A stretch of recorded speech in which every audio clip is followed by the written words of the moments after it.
के सदर मुदर्रिस अब्दुल मजीद सर, तमाम मोहतरमीन मौल्लिम और मौल्लिमात, आए हुए मेहमान, तमाम तलबा व तालिबात, अस्सलाम वालेकुम। अस्सलाम वालेकुम। वालेकुम अस्सलाम वालेकुम। अस्सलाम। और एक बार अस्सलाम वालेकुम। हाँ, देख रहा हूँ मैं, सुस्त पड़े हैं या हैं जोश में। अच्छा, अभी आज यौम उर्दू मनाया जा रहा है, ठीक है। मैं इसलिए पहले ये बात ले रहा हूँ कि अभी जो बच्चों ने गालिब के अशार पढ़े हैं, क्या पक्का वो गालिब के हैं? अगर मैं कहूँ ना तो ना अच्छा, मैं इसलिए बोल रहा हूँ कि सिर्फ 4 शेर, जितने बच्चों ने पढ़े करीबन 40 शेर पढ़े गए, तो सिर्फ 4 शेर गालिब के हैं, बाकी गालिब के नहीं हैं। वो यूट्यूब के हैं, किसी और के हैं, नाम गालिब का दिया गया है। मैं गिन के वो बता सकता हूँ। सबसे पहले, वो हमको मालूम है जन्नत की हकीकत, लेकिन वो गालिब का है। हजारों ख्वाहिशें ऐसी, वो गालिब का है। एक और था, पहले जो पढ़े थे गजल, उसमें एक सिर्फ शेर था गालिब का। तो बस 4 शेर मैंने गिन के रखे, 4 शेर ही सिर्फ गालिब के हैं, बाकी के गालिब के नहीं हैं, वो मंसूब किए गए हैं। खैर, आइंदा थोड़ा सा मोहल्ले में इसकी तरफ से ध्यान दें कि वो जो यूट्यूब पर बच्चे ढूंढ के लाते हैं, तलाश करके लाते हैं, वो लिखने वालों को भी पता नहीं है। इससे पहले भी एक वीडियो बहुत वायरल हुई थी कि इकबाल की आवाज़ में आखिरी नज़्म, तस्वीर लगा के। इकबाल की आवाज़ कभी रिकॉर्डिंग ही नहीं हुई है। वो थी तमिलनाडु के अंबूर शहर के आतिक जाजिब की। ये सबसे पहले मैंने कमेंट डालना शुरू किया कि भाई आतिक जाजिब की ये नज़्म है और उन्होंने खुद पढ़ी हुई है, उनकी आवाज़ लेकर गालिब की इकबाल की तस्वीर लगाकर इकबाल की है। तो ये होता क्यों है? अच्छा, सभी बच्चे इधर थोड़ा सा तवज्जो दें। उधर देखो। अच्छा, मुझे एक बात बताओ, ये बच्चों में आज सुबह सुबह दांत घिस के कौन नहीं आया?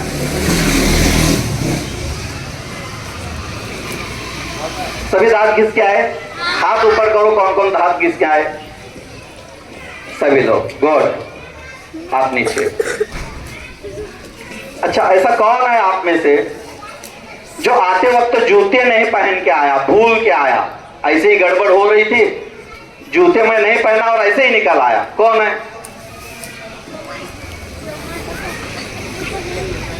अच्छा, एक सर है, सर के साथ खास शागिर्द हैं 1 2 3। जूते भूल के आए, बगैर चप्पल के आए? चप्पल लाए? नहीं, चप्पल पैर में, बहरहाल कुछ भी हो, जूते हो चप्पल हो। कभी ऐसा हुआ है क्या, गड़बड़ है बहुत, भूल के आए, अरे आधे रास्ते में आने के बाद याद आया कि मैं जूते नहीं पहना, चप्पल नहीं पहना, ऐसे ही आया? कोई है? नहीं है, बराबर है। इसका मतलब ये 2 काम सभी करके आए, बराबर है। अच्छा, मैं एक सवाल पूछता हूं, ये आदत है हमारी, हमने इस आदत को इतना बना लिया है कि बगैर दांत घिसे के अम्मी चाय भी नहीं देंगे, बगैर जूते पहने के हम बाहर निकल ही नहीं सकते।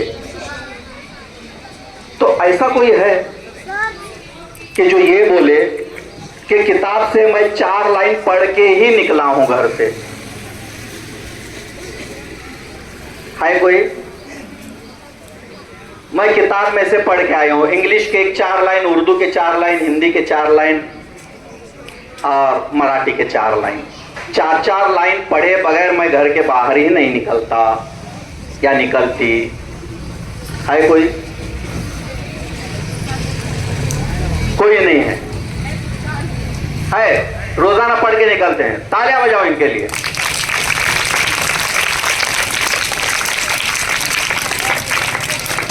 अच्छा, आज से एक आदत बना लेना, और इसकी आदत इतनी लग जाए जैसे उड़ते ही दांत घिसते हैं, निकलते ही जूते पहनते हैं, जैसी ये आदत है वैसे एक आदत बना लो रोजाना पढ़ाई की, कि अगर हम वो 4 लाइन बढ़ाते जाओ, 5 लाइन 6 लाइन, आप मैं तीसरी चौथी समझ के इतनी बात कर रहा हूँ, चौथी में है तो 4 लाइन, 5वीं में तो 5 लाइन, छठी में है तो 6 लाइन, 7वीं में जाए तो 7 लाइन, 8वीं में जाए तो इस तरह से, 10वीं में जाए तो 10 लाइन पढ़ के ही निकलेंगे। अगर नहीं पढ़ेंगे तो आपको बेचैनी हो गया, आज मुझसे कुछ छूट गया है। अच्छा बच्चों, इसको बोलते हैं मुतालिया, इसको बोलते हैं पढ़ना। हमने पढ़ाई छोड़ दी तो ये मामला हो गया कि हमें पता नहीं कि कहां क्या लिखा गया है, क्यों लिखा गया है, किसने लिखा गया है। ठीक है, एक पढ़ने की आदत डालेंगे। अभी आप जो है पढ़ाई में 3 चीजें हैं और लिखाई में 3 चीजें हैं। एक पढ़ना और एक तेज रफ्तारी से पढ़ना, स्टेप से याद रखो। एक पढ़ना हिज्जे करके पढ़ते हैं ना हम लोग, पहली दूसरी के बच्चे हिज्जे करके पढ़ते हैं। दूसरा है रफ्तार से पढ़ना, और तीसरा है समझकर पढ़ना। क्या लिखा हुआ है, छोटी लाइन है मगर क्या लिखा हुआ है, समझकर पढ़ना। ये पढ़ने के 3 स्टेप्स हैं, और आप पहले स्टेप पर हैं, हिज्जे करके पढ़ रहे हैं, तो इसको बढ़ाओ। जितना पढ़ेंगे रफ्तार बढ़ेगी, रफ्तार आएगी तो समझ भी आएगी, समझकर पढ़ना। दूसरा है लिखने में भी 3 हिस्से हैं। पहले है लिखना, जैसे हम लिखते हैं टूटा पेटा, कॉपी पेस्ट, टीचर ने लिखा है देखकर हम लिखे एक एक हर्फ। दूसरा है बहुत अच्छा लिखना, खुशखती के साथ, सफाई के साथ। तीसरा हिस्सा है समझकर लिखना कि हम क्या लिख रहे हैं। ये 3 हिस्सों तक दोनों में आप पहुंचेंगे। ठीक है, ये यौम उर्दू जो मनाया जा रहा है, इसका असल में मकसद क्या है? कुछ नारे देना, कुछ उर्दू के बारे में बताना, क्या करना, क्यों है ये यौम उर्दू क्यों मनाया जाता है? ये यौम उर्दू इसलिए मनाया जाता है कि हमें अपनी जबान की अहमियत समझ में आए, उस अहमियत की बात हो, उसके अफादियत की बात हो, उसके फायदे की बात हो कि क्या है उर्दू में, उर्दू जबान कैसी है, कितनी शीरें हैं। ये हम नहीं, अभी वो भी जान रहे हैं जिनको उर्दू नहीं आती, वो भी ख्वाहिश कर रहे हैं कि हम उर्दू सीखें, क्योंकि उर्दू का तलफ़ुज़, उसका बोलने का अंदाज, उनका रहना सहना, उनकी तहजीब इतने खुशगवार और खूबसूरत है कि वो देखकर लोग मुतासिर हो रहे हैं। अगर हम आहिस्ता आहिस्ता उर्दू को छोड़ देंगे, सिर्फ नाम के लिए रखेंगे और सिर्फ नारों के लिए रखेंगे, तो उससे उर्दू तो जिंदा नहीं होगी। उर्दू लाश है। कहाँ है उर्दू? यह है उर्दू। समझ में आ रही मेरी बात? उर्दू को हम जितना अच्छा पढ़ेंगे, जितना अच्छा लिखेंगे, और जितना उर्दू की जबान के साथ हम तरक्की करेंगे, समझ लेना यही उर्दू का फरोग है। अच्छा, एक और थोड़ा सा टॉपिक बोलता हूं मैं आपके पढ़ाई के ताल्लुक से। अच्छा, अल्लाह ताला ने सबसे पहले क्या बनाया मालूम है? कोई बोल सकता है? सबसे पहले क्या चीज बनाई? हाँ? नहीं, वो तो आखिरी में उतरा है।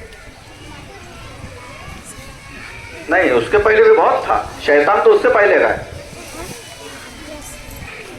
इंसान से पहले का है। सबसे पहला क्या बनाया? हाँ, उर्दू में नहीं। हाँ, अच्छा, नहीं बोल पाएंगे आप लोग।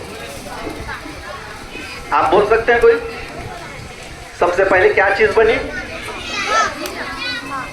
नहीं जी, इंसान से पहले शैतान था। तो था क्या नहीं? वो तो लाखों साल पहले से, इंसान बनने से लाखों साल पहले से था। अजाजिल नाम था उसका। अच्छा सुनो सुनो, इसमें वक्त जाएगा, बहुत ध्यान से सुनो मैं जो बोल रहा हूं, क्योंकि अभी समझ में आया ना तुमको किसी और के समझाने की जरूरत नहीं पड़ेगी। अल्लाह ने सबसे पहले बनाया कलम, और अल्लाह ने कलम को हुक्म दिया कि लिख। कलम ने कहा क्या लिखूं? कहा लिख, अजल से अबद तक, अव्वल से आखिर तक सबकी तकदीर लिख।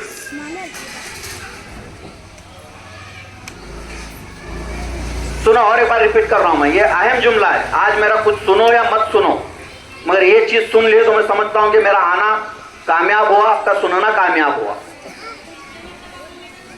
सबसे पहले कलम बनाई, कलम से कहा लिख। क्या लिखूं? अव्वल से आखिर सबकी तकदीर लिख। फिर उसने लिखना शुरू किया, हर चीज की, जानदार बेजान जितने भी चीजें हैं सबके अपनी एक तकदीर है। अब तकदीर क्या है? तकदीर है अल्लाह ताला ने जो मंसूबा बनाए, जो प्लानिंग की है, अल्लाह ने वो प्लानिंग लिखने के लिए कहा है। तकदीर अल्लाह का प्लानिंग है। ये प्लानिंग, इसके अंदर हमारा कोई इख्तियार नहीं। सुनो इधर, थोड़ा अच्छा नहीं लगेगा, बोर लगेगा। बोर लग रहा है? नहीं ना? लग भी रहा है तो सिर्फ कान खुले रख के सुनो।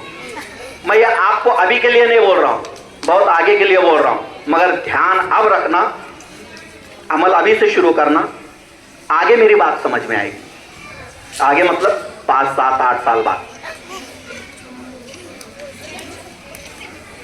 क्या है तकदीर? अल्लाह ताला का प्लानिंग। क्या प्लानिंग है? हाँ, उस प्लानिंग में हमारा कोई डिस्टर्बेंस नहीं, हमारा कोई इख्तियार नहीं, हम कुछ नहीं कर सकते। एक मिसाल ले रहा हूं मामूली। अभी समझो ये माँ बाप हैं हमारे, ये माँ और बाप, ये बच्चे के तकदीर में वो माँ बाप हैं। अभी इसमें कोई चेंज है? माँ बाप बदल सकते? 10 साल के बाद, 20 साल के बाद? नहीं, कभी भी नहीं बदलते होंगे। ये नको हमको माँ बाप सता रहे, मार रहे, बदलेंगे इनको। बदल सकते हैं?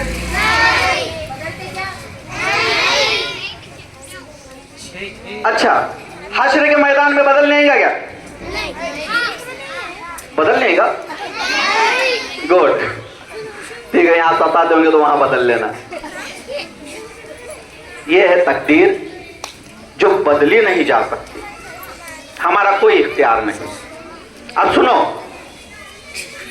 हमको भी एक कलम दिया है, हमको भी एक कलम दिया है, चाहे वो टीचर के लिए चॉकपीस हो, रबर से मिटाए जाने वाला आपका सिस कलम हो, आपका पेन हो, जो भी लिखाई का काम करेगा वो कलम है। हमको भी एक कलम दिया और हमसे भी कहा कि लिख। आप बोलेंगे क्या लिखूं? लिख अपनी किस्मत।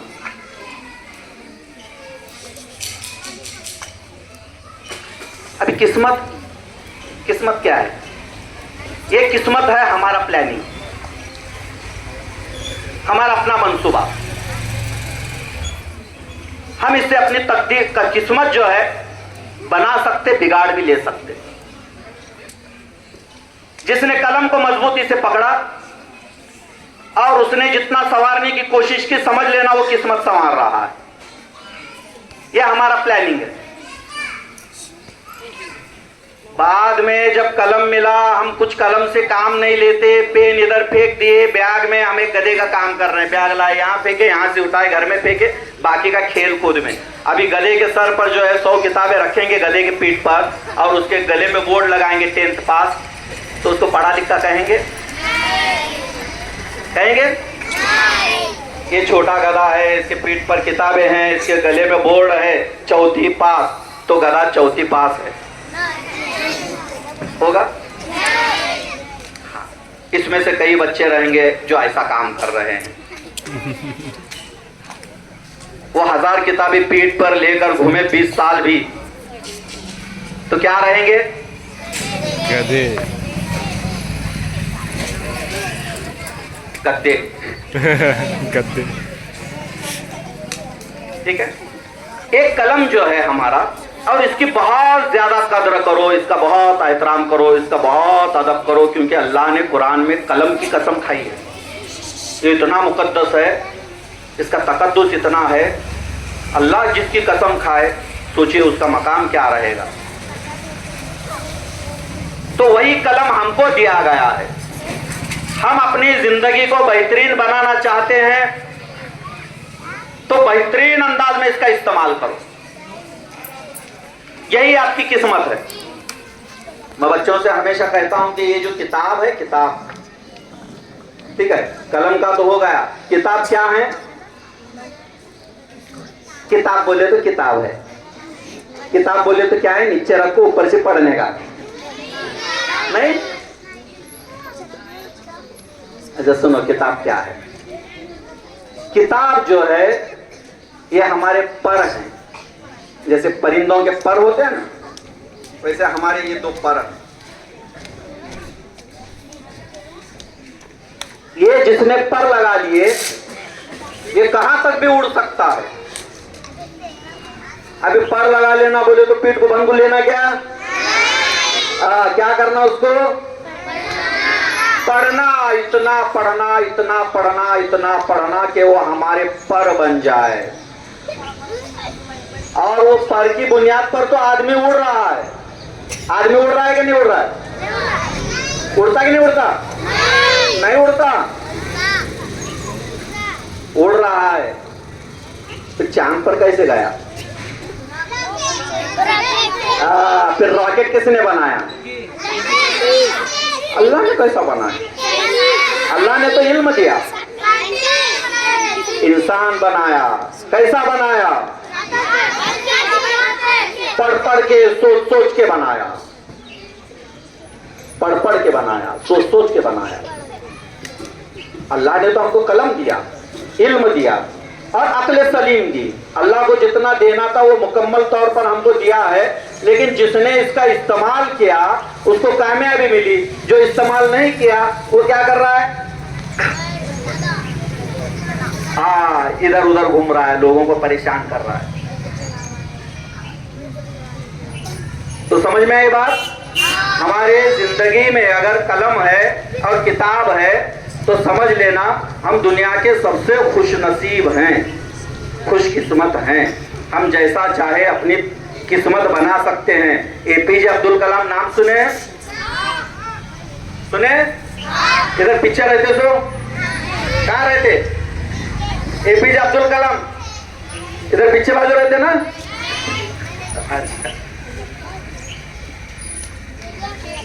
अच्छा, एपीजे अब्दुल कलाम जो है वो तमिलनाडु के रामेश्वरम गांव का एक छोटा सा झोपड़ी में रहने वाला बच्चा। वो रोजाना जो है वो परिंदे को देखा करता था कि परिंदा कैसा उड़ रहा है। ठीक है, उसने वहां से अपना ख्वाब बना लिया कि अब यहां से मैं भी उड़ूंगा। उनकी अपनी एक बड़ी स्टोरी है, मैं सिर्फ बताना चाहता हूं कि आपको किताब और कलम जो है हमारी जिंदगी में कितनी अहमियत रखती है। शायरी क्या सुनते हैं, ये जरूरी है। शायरी में मैं यही बोलता हूँ। हाँ ठीक है, वो भी सुनाएंगे, लेकिन कुछ ख्यालात तो लो। सबसे बड़ा ये है, हम हंसना चाहते हैं, बराबर है, हंसो, इंटरटेनमेंट है। इंटरटेनमेंट के पहले जो है हमारी सोच भी कुछ बनना चाहिए। अब मुझे भी लगे कि मैं बच्चों से मुखातिब हूं तो कुछ देकर आया हूं, सही है ना? हाँ, तो अभी से आप लोग क्या करेंगे, रोजाना जितने क्लास में हैं आप, जो तीसरी में है, चौथी में, पांचवी में, उतने लाइन उर्दू, अंग्रेजी, हिंदी, मराठी की पढ़कर ही निकलेंगे और उतने लाइन लिखकर निकलेंगे। ठीक है, तब कहीं जाके हमारी शख्सियत संवर जाएगी। और उर्दू जबान हम बोल रहे हैं ना, उर्दू जबान ये बहुत बेहतरीन ज़बान है। इस ज़बान को बहुत सारे लोग सीखने की कोशिश कर रहे हैं जो उर्दू वाले नहीं हैं, लेकिन हमको ही बोलने नहीं आ रही है। अभी हम उठा पटान पढ़ान हाटा सटा इसमें पड़े हुए हैं। थोड़ा थोड़ा कोशिश करो, ठीक है। हमारी जो ज़बान है घर में बोली जाती है वो तो आती है, फिर भी कोशिश करेंगे हम थोड़ा उर्दू बोलने की, ठीक है। अभी मैं बहुत ज़्यादा मुबारकबादी देता हूँ यहाँ के तमाम असातिज़ा की जो बेहतरीन अंदाज में यहाँ पर मेहनत की है, कोशिश कर रहे हैं बच्चों के लिए। और ये तकरीब उन्होंने मुनक्कद की है उर्दू के ताल्लुक़ से, यौम उर्दू के निस्बत से। और तलबा और तालिबात भी बहुत अच्छे हैं, अदब के साथ बैठे हुए हैं। इतनी देर अदब के साथ बैठना बहुत बड़ी बात है। और खुसूसन यहाँ के सदर मुदर्रिस अब्दुल मजीद सर, वो खुद भी बहुत अच्छे राइटर हैं, लिखने में उनको भी महारत है। उर्दू की दर्स हयात और मेना मंच उन्होंने 2 किताबें बनाई हैं जो पूरे महाराष्ट्र में चली है।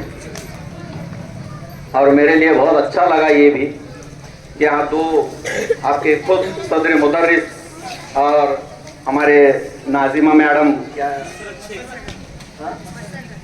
मसरत मैडम, खुशगुलो आवाज़ में जो है यहाँ पर 2 नज़में सुनाई। सर की भी आवाज़ बहुत बेहतरीन है। ऐसे असातिज़ा आपको मिले हैं, इतने अच्छे बेहतरीन टीचर्स आपको मिले हैं। तो ये बेहतरीन टीचर का जो है आप भी सही इस्तेमाल करें, एहतराम करें, इकराम करें। आपको जो पढ़ने नहीं आता है वो पूछें, लिखने नहीं आता है वो पूछें, लिख कर ले, इनसे हासिल करो। ये ख़जाने हैं, अली बाबा 40 चोर के ख़जाने हैं। मैं इसलिए कर रहा हूँ, ये छुपे हुए ख़जाने हैं। तो आप हर कोई अली बने और इनसे हासिल करें, ठीक है। इतना कहकर यहाँ बेहतरीन आवाज़ वाले मेहमान भी आए हुए हैं, इनका भी वक्त है, मैंने ज़्यादा वक्त ले लिया, लेकिन कुछ अहम चीज़ें आपको बतानी थी। वो कुछ अशार सुनना चाहते हैं बच्चे?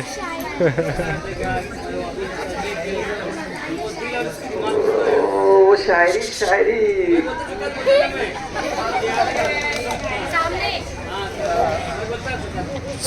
ओ सर, रिकॉर्डिंग हो रही हो। मैं बच्चों में वो थोड़ा सा मेरे को हिचकिचाहट होती है वो चीज़ें सुनाने के लिए। ये ना हो कि ये अभी रिकॉर्डिंग हो रही है, ये बाहर जाए तो बोले कि बच्चे, तालिब सर को इतना भी मालूम नहीं बच्चों के सामने क्या बोलना है। ये इल्ज़ाम आप पर नहीं आएगा, ये इल्ज़ाम मुझ पर आएगा। बंद, ठीक है।